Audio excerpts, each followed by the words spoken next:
Welcome back, everyone, to another episode of the I Can Do This All Day podcast. I am Dan, the part-time Avenger. That is Mark, the resident Jedi. Hello there. Today, we are going to space. Not on the final frontier, but we're going along with Ken to Space Beach. Spoilers. Today, we're talking about Project Hail Mary. Project Hail Mary, the space bromance that saved humanity. So, Mark, I had no idea what this movie was, nor when you said it, did I have any inkling or desire to actually record. But then I actually saw it, the trailer, and I was like, oh, okay. And it was by the same guy that did The Martian, which I think we both really enjoyed. So I was like, all right, cool. I'm down if it's Gosling and he's kind of playing that goofy character.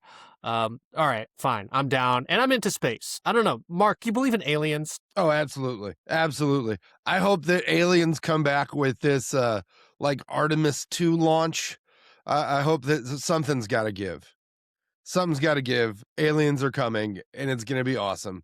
Hopefully they show up as a arachnid rock that gives thumbs downs and is super adorable. So did you have any other idea about this movie? Like, what was your origin with it? So I saw what was coming, I saw it was coming out a while ago. And I was like, because it looked kind of dystopian in a way, right? Like the Harry Styles song and the forlorn tone that they put into it. But the more, and good on Ryan Gosling and everybody associated with the movie for pounding the pavement on a press tour to make sure we all knew this was a feel-good movie. Because after seeing some of that and just kind of hearing, doom scrolling to be exposed to some of the positivity, I was like, okay, I want to go see this. I do. And then when you said you were going to see it, I was like, yep, we're podcasting about this. I got a feeling that it was going to be solid. I mean, The Martian is so good. How could that same person write a terrible movie?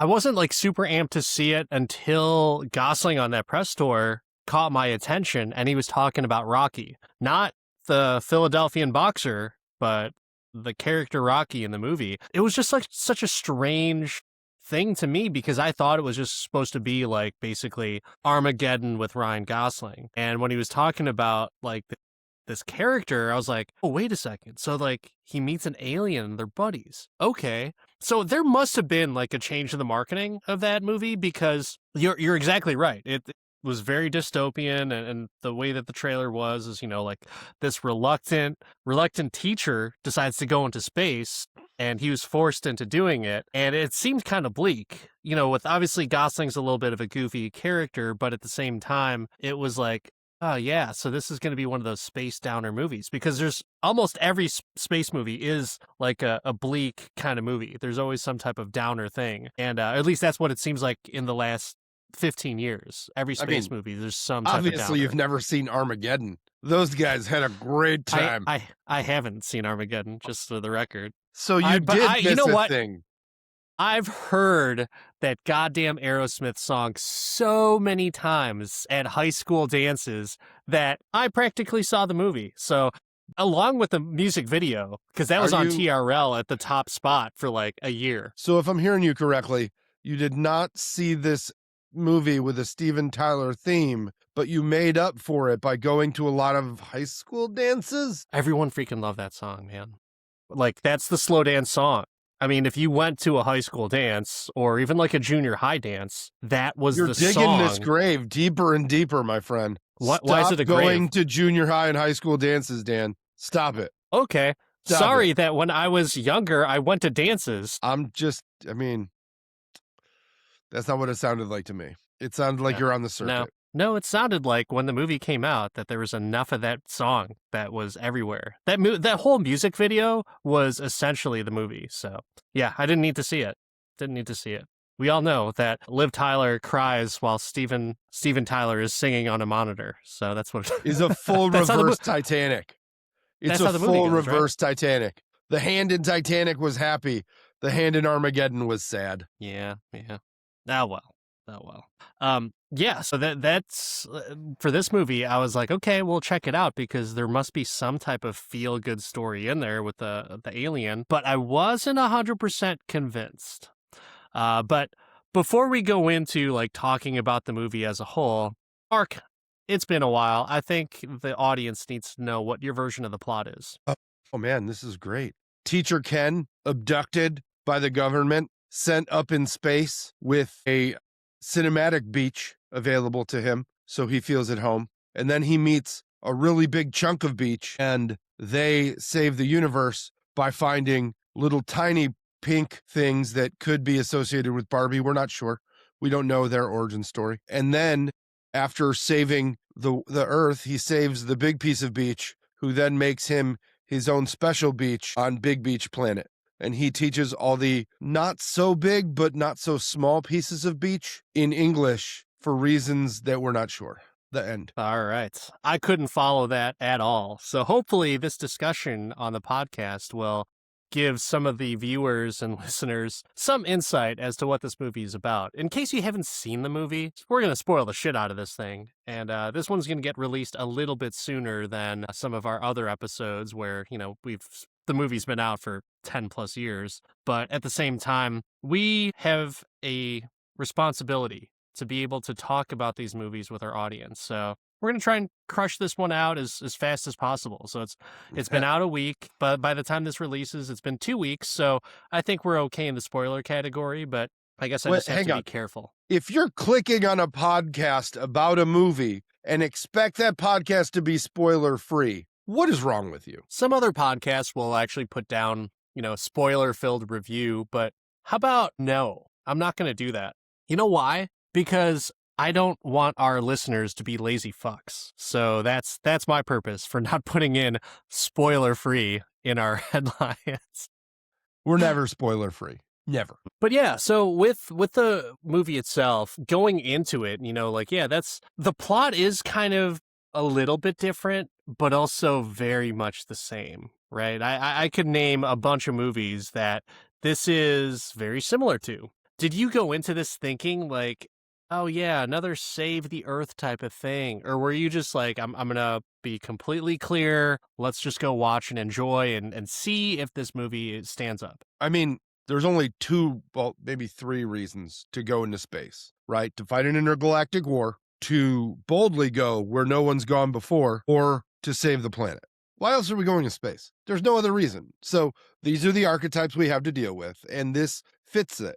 I think that the way that the peril is explained in this film and the way it's introduced to the audience is a little bit different, because it's not secret. It's not just the government trying to figure it out so the people don't panic. It is talked about in junior high. It is full on kids talking about what their parents are saying about this problem, and like the world is panicking in a way. The world is worried. With that classroom scene, do you think that that's kind of how it would roll out if it happened in real life? Like, do you think that people would just be completely oblivious as to like, oh, the world is fucked. We're kind of screwed?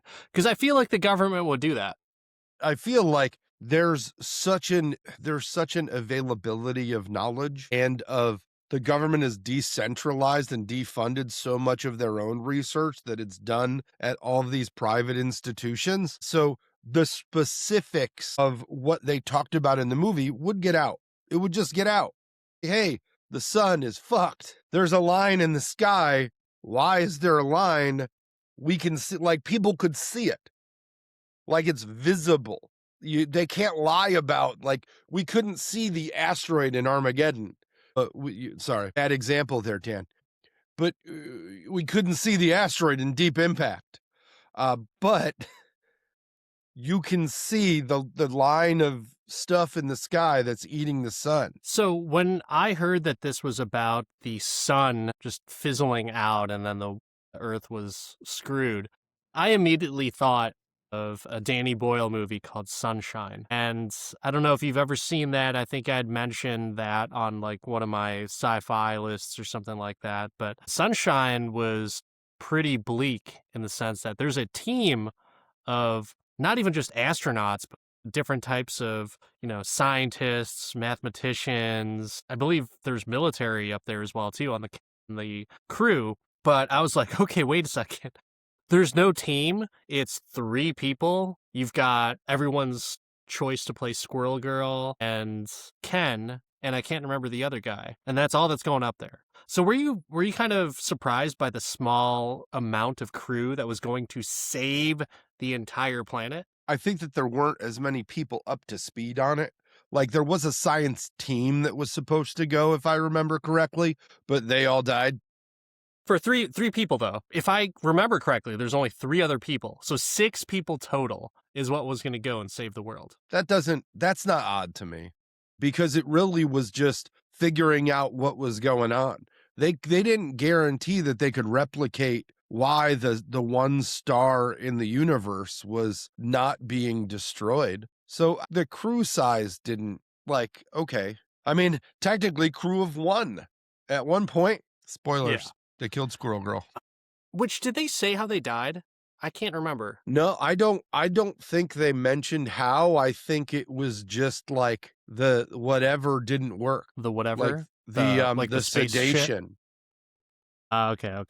Because if you think about it, what an awful fucking circumstance right there. Like, oh yeah, you guys want to go up and save the world, but by the way, the shit didn't work, so you died before you got to the actual part of the mission that you're supposed to save the world. Yeah, the only guy that lived was the guy that we installed in the sedation. It wasn't very DIY friendly, but we abducted this man, and luckily he lived for a very long time in this space flight. So kind of going back, so we're going to unpack that. So that was kind of like the twist, right? Did you have a feeling that they forced him to go up there? No. I had that feeling just from the trailers. I did not get that impression. That was an interesting twist for me.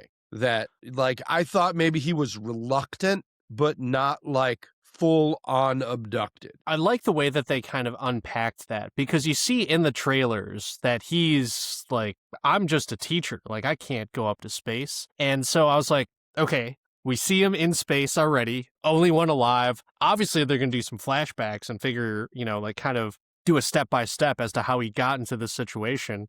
It's almost like the Instagram or TikTok reels where it's like, I bet you're wondering how I got here. And then they just kind of scale back to how it all happened. So I was intrigued, because I was like, what the fuck? This guy was so reluctant in the trailers.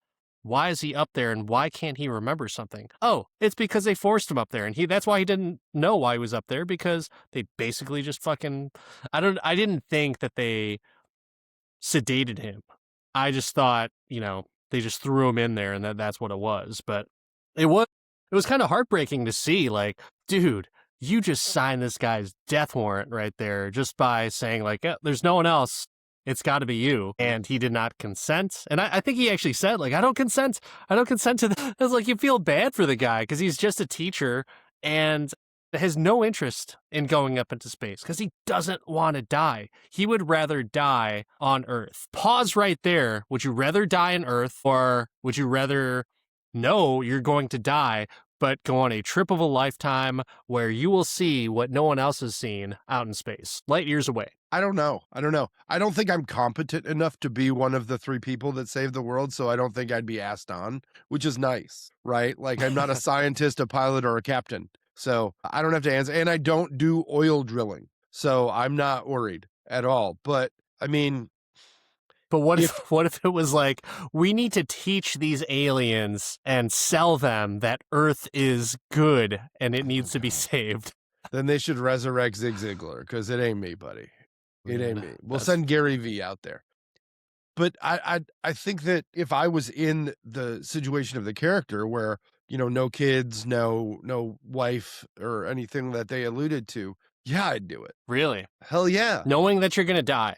Knowing that I'm going to die anyway. It's like, who do I trust to do this other than me?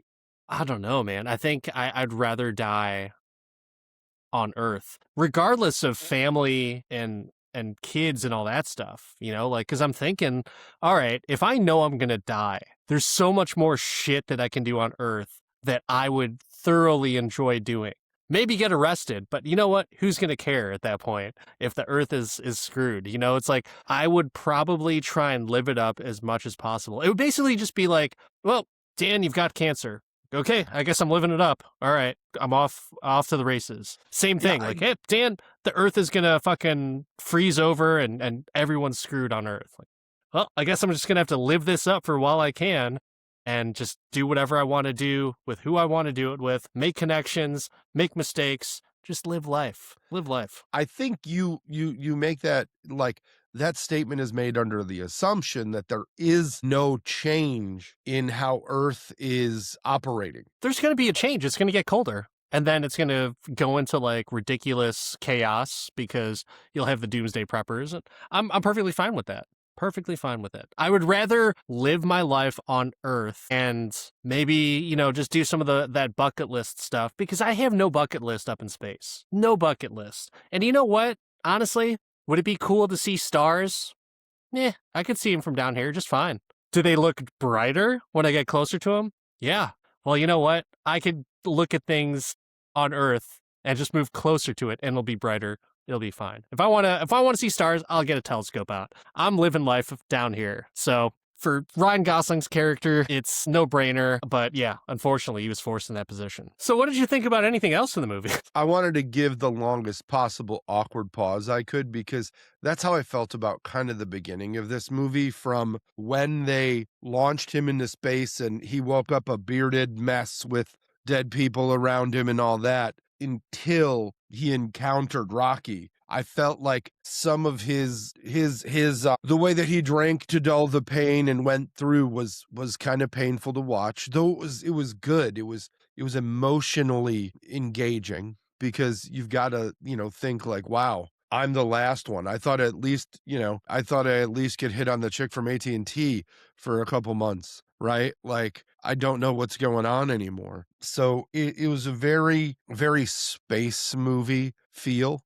You know, if you've seen like 2001 or Gravity or any of those like space movies with just when they let you sit in it, in the quiet, in the void, you know, he did not have as fun of a robotic arm as Tony Stark does. So it was, you know, kind of a, when are we going to get to the really fun part? Right. And then we get Rocky, you know, and you know me, I fucks with puppets. So that was super awesome to see them do that practically and do the majority of this movie practically. I don't think there was any green or blue screening done in the entirety of the film. They used some pretty interesting camera. He really went out to space.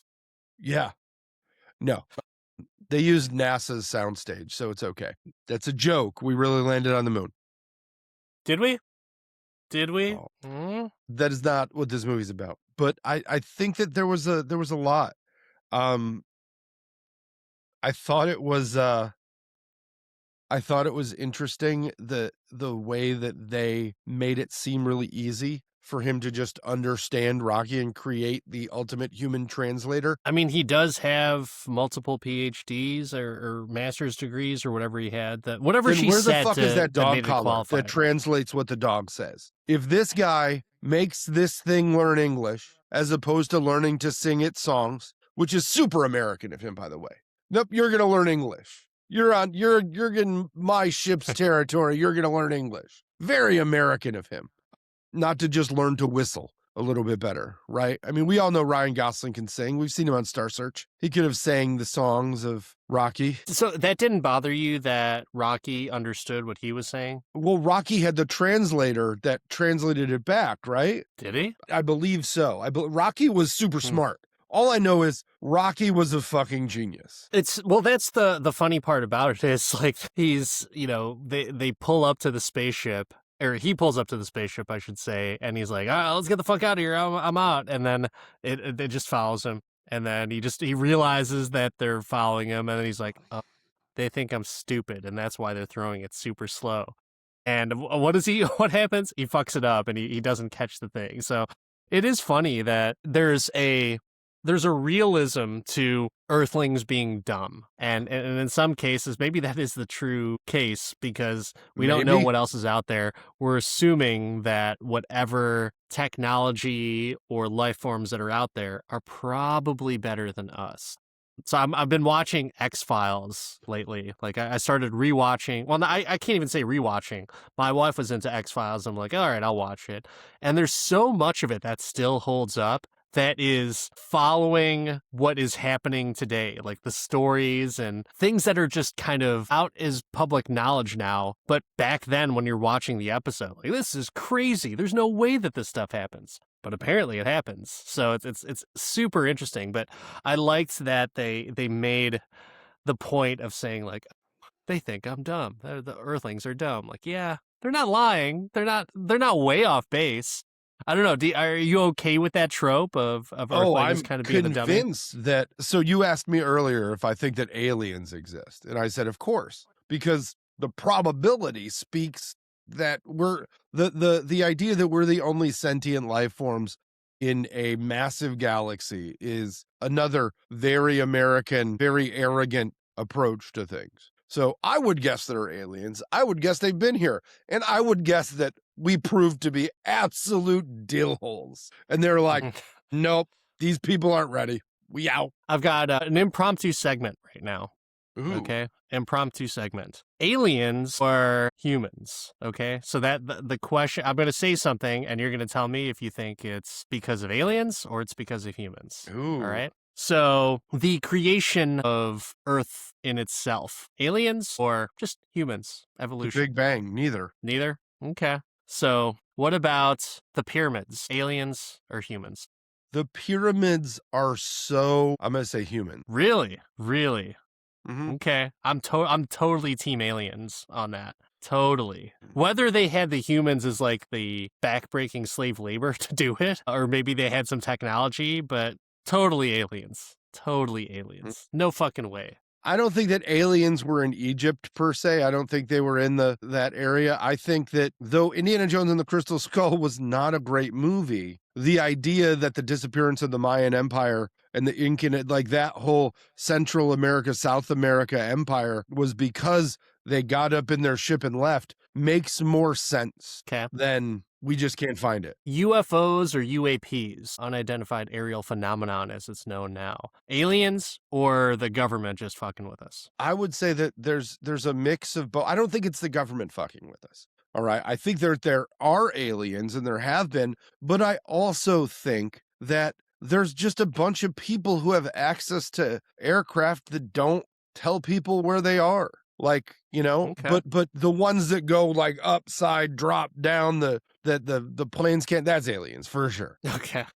There's no Bermuda Triangle. What? Bermuda Triangle. Aliens or humans just fucking up and getting lost? Superstition. So humans? Okay. All right. Now the last one, if it comes to the point of like, I guess time travel.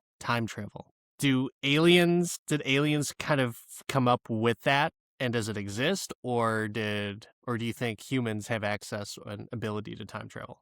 So if time travel were possible and there was an advanced civilization that's technological advancement could have gotten them there, it's already happened. I don't think it's possible. Okay.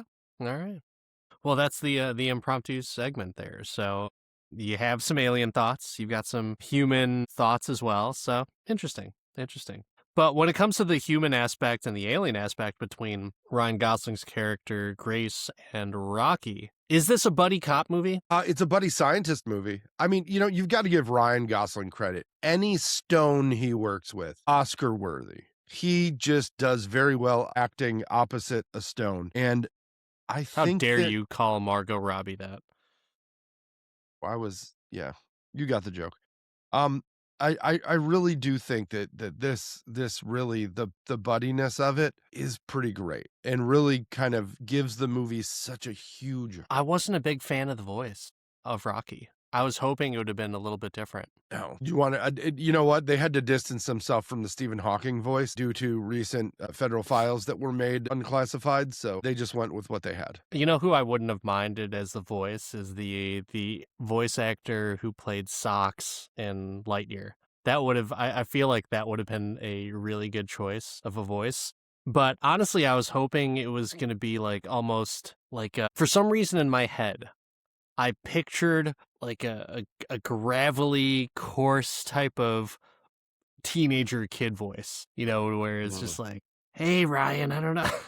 It's just something so ridiculous, and it's like, oh, it's a kid that he's helping. So that's why we're kind of hoping that this happens. Like in this alien's planet, kids, or maybe they just sound like kids, they just happen to be really super smart. And I was kind of hoping for something like that because I like a kid on a space adventure. I'm not against that. You'd think with all of the soundboards available on the internet and the references to the movie in this movie, you'd think that they just give it Stallone's voice. Hey, Grace, what are you gonna do? Oh man, I would have loved it if Arnold's voice was on there.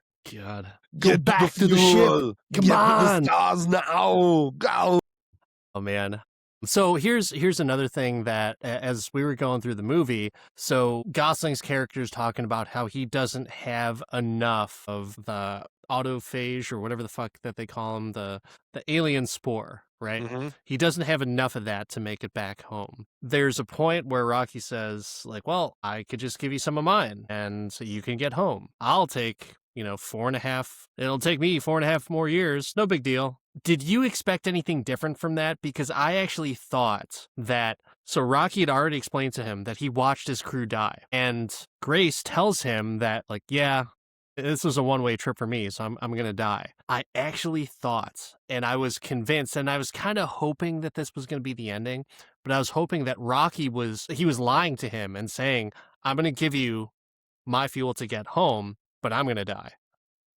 I already saw my crew die, but I can't let my last friend who I just met die, so I'm going to let you go. And that was going to be the reveal towards the end, to where it's like, as they're saying goodbye, it's like, all right, well, safe travels back home. Say hi to Adrian for me. It's like, well, I won't be able to do that. That's what I was hoping for, because I love a downer ending, but also there was a little bit that I kind of picked up on. It's like, oh, I think that's what's going to happen. I was milliseconds away from turning to my wife and saying, Rocky's going to die. But I didn't want to fucking ruin the movie because I was so convinced that was going to happen. Did you think that at all? I don't think I was thinking far ahead in it. I wasn't in predictive mode. I was just enjoying, I thought that they would have a harder time, or like somebody would get hurt during the collection or during the growing of the amoeba farms or amoeba fash or whatever the hell it was. I thought that would be something they did, or maybe they would fail at that and have to try, something. But that was the twist in The Martian, right? The potatoes died, so he was fucked. This was different, which is a good thing. So I didn't necessarily see it coming, but I just love the self-sacrifice of both, right? Like, dude, the Rocky gave up or could have died just trying to help Grace after the crash incident or the head injury, and then he did all that work to get Rocky back up and running, and then he turned the ship around and gave up, and said fuck it. So it really was like a heartwarming and touching movie. It was a good one. Yeah, it was like a really good story, and there's emotion there to where it's like you feel bad for him because as he's doing the math and he's realizing that he's screwed, there's no way he's getting home, and there's no way that anything can possibly work. So as magically he's getting his memory back, right? I think that would be like not a super tough pill to swallow, but at the same time, oh, he got his memory back just because us as an audience, we viewed what was happening.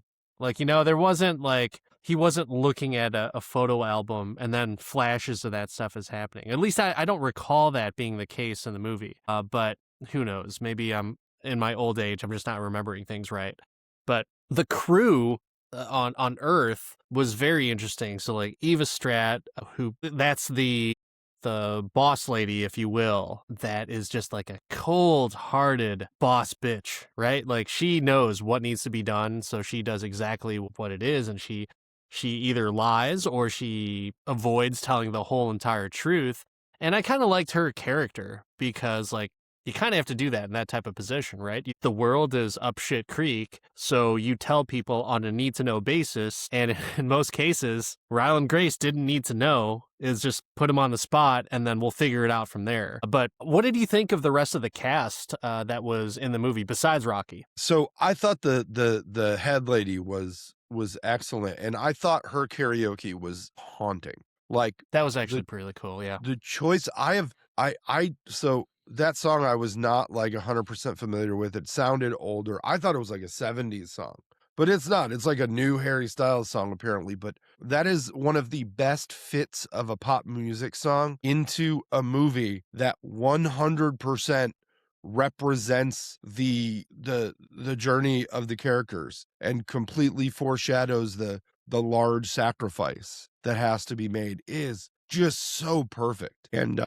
you know, there's a lot of chatter on the internet about what happened to her after, right? They show her on like a battleship when when the probes get back. And I saw something that said that she has like a tattoo on her neck in the last scene. And in the book, they allude to the fact that the Earth thought she failed and put her in jail. And like she had a prison tattoo. And then she was only released when all of the stuff got back and the problems started to be able to be solved. Well, I could see why they didn't do that, because that would be pretty bleak and an unnecessary turn for that character, I guess. Yeah, but otherwise, I mean, it could have worked if it was a TV show, because then you could kind of see like the struggles of everything. So, but I don't know why. I thought for a minute that they were going to hook up, like there was going to be some love interest going on. Yeah, I thought there was a little bit of that, you know, especially for the karaoke thing. But I think she kind of felt bad for him because she knew that like it's to this point to where he's going to have to go. And, you know, granted the other team was still alive at that point, but she knew that like, yeah, this might not work. And this guy's trying to help out as much as he can, but worst comes to worst, he might have to go. So I'm just going to sing some karaoke and let my hair down for a little bit. And then that's it. So I'd like that there was a little bit of that humanity there, because yes, you need to be a stone cold killer in order to kind of be in charge of something monumentous and dangerous as this. But at the same time, you're human. You know, you got to be feeling at least a little bit of the slightest bit of pressure that, yeah, the world is going to die eventually. And it's either this mission that you're in charge of that's going to help prolong that life, or you're just going to freeze here on Earth. So it's like, yeah, it's pretty bleak. It's pretty bleak. But some of the other people in this cast, I really thoroughly enjoyed. I don't know if you are a fan of The Bear, but that was Lionel Boyce as Carl. He's one of the chefs in The Bear, and I just really like him. And I like the fact that he's just, you know, he's a no-nonsense kind of guy, and you like him, he's his buddy, and they do their best to try and save the world. And he's like, all right, cool. He's along for the ride too. He's not just security. He's an active person and major part as to what eventually does save the world, right? I mean, that's fair to say, because without his expense account, there's no way they would have been able to figure all this stuff out. It's the most useful government expense account in the history of humanity. Oh man, I don't know if you recognize Juntao or who he thought was Juntao in Rush Hour, but Ken Leung as Yao. It was good to see him. I like seeing him in movies. Every time I see him in a movie, I just think like, where's Juntao at? Wait. And then I think like, wipe your face, you're bleeding. It's just my favorite quotes from Rush Hour. And I miss his Cisco dyed blonde hair though. Yeah. I mean, now he's just floating in space, so there's that. Yeah, the AT&T girl, Milana Vaintrub. Gosh, good God. I was hoping she was going to have a bigger role in this, but I thought the few lines that she had, she nailed it. I was like, yeah, there you go. With her Marvel, get her a squirrel girl. With her super accent. She's hilarious, by the way. Like, are you familiar? Yeah, it's very funny. Yeah, no, she's funny. She was on both versions of At Midnight, and she's super funny. This is one of those movies, though, that like I can't remember the last movie I saw that the supporting cast was so secondary. You wouldn't say that that's kind of similar to what they had in The Martian? Granted, they had a little bit more screen time, but you wouldn't. I think they're more humanized in The Martian, right? Because you have these people that are going back to save Matt Damon's character. But at the same time, that, and you've got all the people at Mission Control that he's talking to.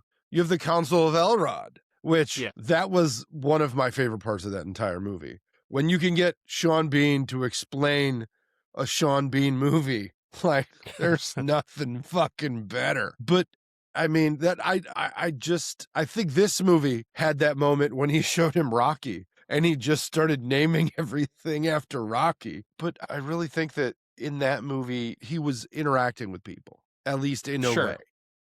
Yeah.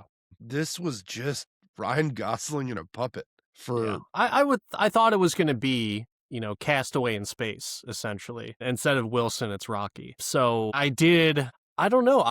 Maybe I would have, I guess you have to have that dialogue back and forth with Rocky, so you have to give him a voice. But would it not be interesting if he could literally, Rocky is nonverbal, but for some reason it's like a Chewbacca type thing. Like he can just understand what he's saying for whatever reason, whether it's just the magic of space, the magic of Rocky being able to telepathically communicate with him, or something to that effect. I don't know. I think there would have been like an interesting dynamic there. Maybe not as cute and lovable for the alien, but I don't know. I think that could have been an interesting take, and see what type of additional acting chops that Gosling has. Could he pull a Tom Hanks and a Wilson from Castaway? I think feel like he did. He pulled the Tom Hanks and the Wilson. He did, but Wilson had a voice.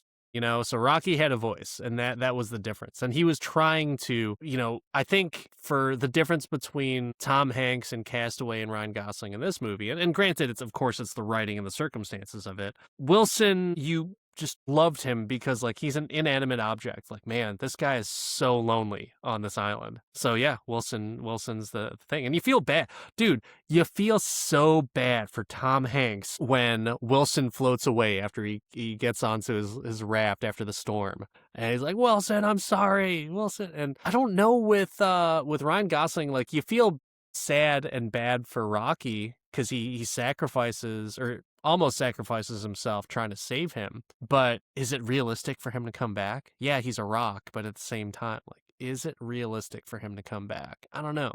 I enjoyed the fact that he did, and I liked the ending. So that's where I was like, yeah, okay, I'll buy this. And I don't know how long you're going to sit there and wait for a rock to wake up with a heat lamp. That's my only gripe with that. What else did he have to do? I mean, he could have got busy trying to have the mission or succeed for the mission, not try to sit there with a heat lamp on a rock that may or may not come back. I don't know. He needed the rock to finish the mission.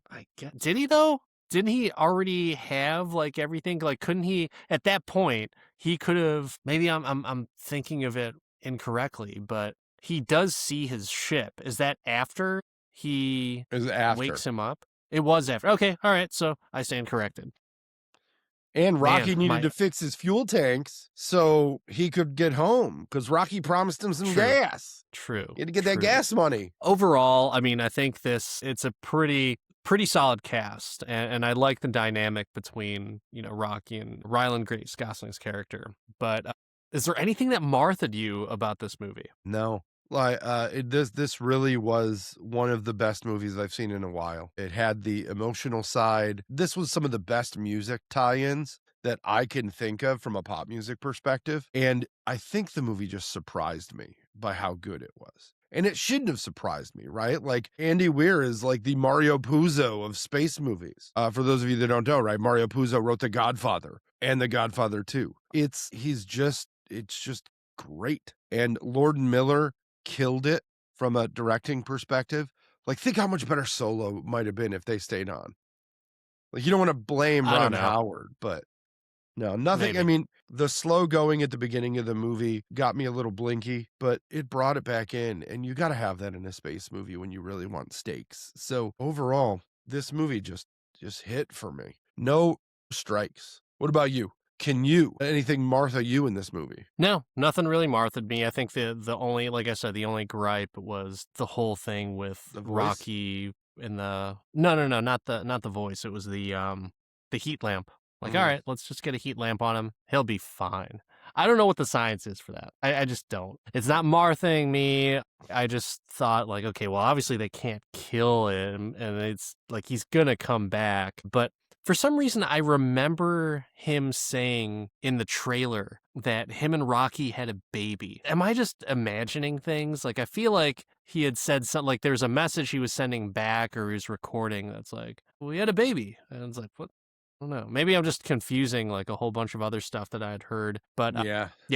But either way, that's pretty much it. It was just a gripe, yes. Martha, no. Not even remotely close to being Martha. Believe me, if I'm Marthaed by something, I will let you and the audience know for sure. But when it comes to the movie itself, Project Hail Mary, Mark, can you do this all day? Yeah, no, I might go see this again in theaters. This movie was awesome. 2 thumbs way up. The soundtrack has been on my Spotify playlist for a minute. Yeah, it is a solid movie. One of the best movies I've seen in theaters for a while. As if nobody knew that I was going to say that. But the person who usually can't do movies all day, Dan, can you Project Hail Mary all day? Space movies are not always my favorite, so it has something going against it. Gosling. I am usually pretty skeptical when it comes to Gosling being in a movie, but he surprises me every time. So it's funny, the last few years, some of the best movies that we've seen have had Ryan Gosling in them. You got Barbie, you've got Fall Guy, and you got this. So it's pretty damn solid. The music was great. And honestly, like, going into this movie, I did not like that Harry Styles song. But it was the karaoke and the delivery and the reaction and the scene itself was built so darn well that, even the boss lady knows this mission is fucked. But here we go. Let's just let our hair down and sing some karaoke. So I respected that. That was really cool. The cast, I really like the cast, even though they weren't as instrumental in the overall storytelling besides Rocky. I just like the cast. It's just really cool. And I really did like the character of Eva in that movie. So I'm all good. I'm going to say I can do this all day. I can do it all day. I'll probably watch it again with my kids maybe, but it's one of those movies to where it's like, if it's a selection on a plane, then I'm probably going to watch it. It's funny because The Martian is the same thing for me. Like, I'll watch The Martian on an airplane any day of the week. Oh, so I watch think The Martian same thing. Probably like once a quarter. Like, that movie's great. I think that and this movie pass the Shawshank test in my eyes. Like, anywhere in the movie, I'll watch it. You know, like back in the day when, we actually had to watch channels and couldn't auto start from the beginning. This just seems like it's like I'm gonna watch this too much at some point. Yeah, well, that's it.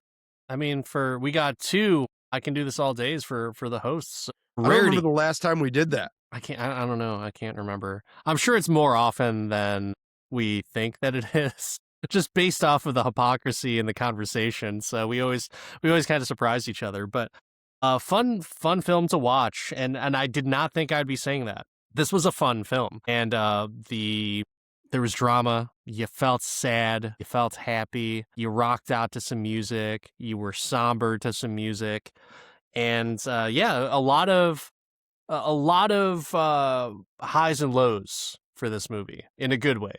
Yeah, but that wraps it up for another episode of the I Can Do This All Day podcast.